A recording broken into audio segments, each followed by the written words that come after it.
What's up, guys? I'm Daniel Contrigera with the Defense Lab, and this is going to be episode 1 of our Ehud setup guide. So we're going to pop the box open, tell you what's inside, why we put in there, what we put in there, and give you some details about everything before we move on into the future episodes about actually setting this thing up and using it. So you got your Ehud package. First off, I want to thank you guys for your order and for your support. I greatly appreciate it. You guys make what we do and projects like this possible. So thank you for picking one up, and let's get right into this.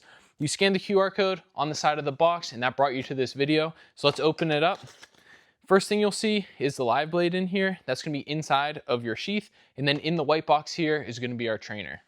Starting with this live blade, if you do notice anything on the blade, whether it's the live blade or the trainer, some sort of dust or powder, whether it's black or white, that's just from the manufacturing process of the sheath. It's not going to harm the blades at all. But when we print these sheaths, they're full of that powder. That's how it supports the rest of the sheath as it's being built. We do our best to blow it out with air, but if there is still some in there, that's just what it was. Like I said, we do our best to get it out. If it's in there and it's bothering you, you can try to blow it out by putting your mouth over the drain hole. You can tap it out on your hand or even run the sheath through some water to help get that out. If not though, it's gonna work itself out pretty quickly, but I just wanted to let you guys know what that is if you do happen to notice any on there. Starting with the Ehud live blade, it's super sharp, it's super pointy, so make sure you guys are careful with it when you pull it out. This blade is made out of 14C28N stainless steel, and on top of that we have that black coating, which is a DLC coating. So between the steel, the stainless steel, and the coating, this is very corrosion resistant, so you don't need to worry too much about maintenance, although we will have an episode on how to maintain your blade,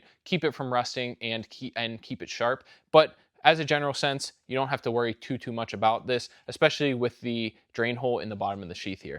So this is a reverse edge knife, meaning the blade or the cutting edge is going to face your body. So if we're in an ice pick grip here, which is point down, that edge is faced back towards us. Same thing in a hammer grip, point up, that edge is faced back towards us. We're going to talk more about how to actually use this knife in future episodes, but the big reason for that is so that we can stab in and then rip through, creating a deep wound cavity, but also a nice long one, versus just stabbing straight in where you'll get a deep cavity but not a long one, or slashing where you'll get long cavities but nothing too deep. That's why we really like that edge in grip. That way we can stab in, use our strong back muscles to pull through. It doesn't take a ton of room like you would need slashing, and it's very effective from what we found in our training. So the two grips you guys are probably going to use with this when you pull it out are going to be an ice pick grip. This is my preferred grip. You'll take your thumb over that flat flag on the back, and that's going to keep your hand from riding down. Another common grip you can use with this is going to be our hammer grip, edge in. So hammer grip points up, edge is in, facing our body. Opening up this white box here, you'll have your training blade. So it looks almost identical to the live blade. Big difference you're going to notice right away is the color. So we made it bright blue. That way it's a nice indicator that this is a training implement, not a live weapon, so we can stay safe with these. It's super soft all the way around. We rounded all the corners, rounded over all of the edges. So you can use this on a training dummy or even a training partner. Now, you still got to be careful with a training partner. You can't go full speed, but it'll allow you to get your draws in. It fits in the sheath just like the live blade does. It'll let you get your draws in and get some work in on a dummy or on a partner. Another small difference between the live blade and the training blade you're going to notice is the weight. So it is a little bit lighter because the blade portion here is made out of G10, which is the same material as the handle scales. Whereas obviously on the live blade, the blade portion is made out of steel. So it is a little bit lighter, but everything else is going to be the exact same texture, same materials on the handle. The last difference you'll notice is that it is going to be a bit shorter. So the handle is the same length, but then at the tip, it's about ½ an inch shorter. So main reason for that is that's how we just rounded it over, rounded that tip off. But another nice thing about that is that now if you're with a training dummy or with a training partner, once you hit resistance, you know you're already going to be about halfway into that person or into that dummy. So we really want to drive all the way through like we're throwing a hammer fist down on someone and try to hit the bottom of our hand here off of them. That way we make sure we go through the resistance and get full depth penetration there.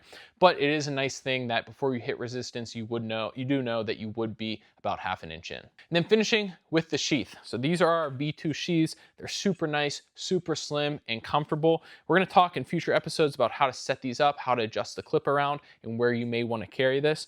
But as far as what's in the box, you do get this sheath, you get the discrete carry concepts clip with it.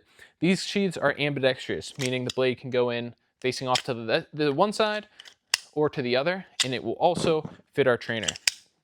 And it fits that trainer just like the live blade.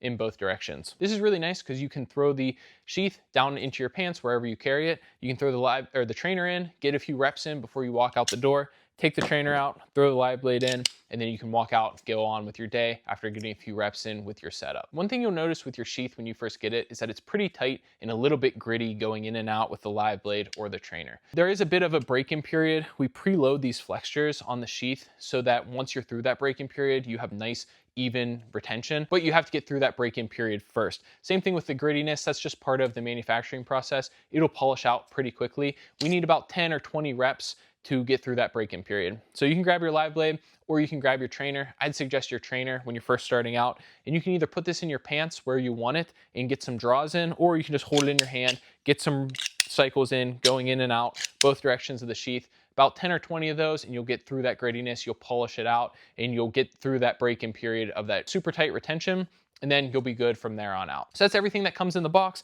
live blade, trainer, sheath, and discrete carry concepts clips. That's why we put it in the box. So thank you again for your order. Make sure you guys stick around for the following episodes to see how we can set this up, how we can carry it, maintain it, and actually use it.